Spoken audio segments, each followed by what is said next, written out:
دا د بلا زامن دی جی 80 کیلوګرام چرس وړل دي ټول پاکستان ले غم को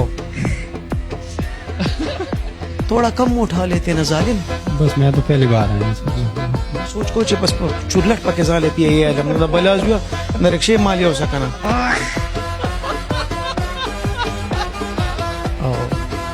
دا پکې پښتون نه اسماعیل شیر سے وړل اشته خبر کوي زمال علي چینار دیو دا نارنج ولې دي جی پکې ما ته پته نه وکړ ما ته دا پته وی چې په دې کې دا شی د ما د سره وچتاو نه دا نو ساده سړی دوی چې تر شي وزل خو مال چس را کړو او دا ځل ټیک خوږی روټه را کړې دي क्यों उठाने आई है सामान आपने पूछा नहीं कि इसमें क्या है भाई? नहीं ये नहीं मैंने पूछा। दा से दखानी मामा दाज डरा गलो चिते बचता चा दाज उड़ी कहाँ से उठाते? 400 में सर 900 पर आजमा कली याद आई 900 साढ़े खपश और अक्सर वे मुझे दाशनगर भी दा कमाल भाई चिदा साढ़े वक्त सूखी देखो दे घर का चश्नगर शर्माई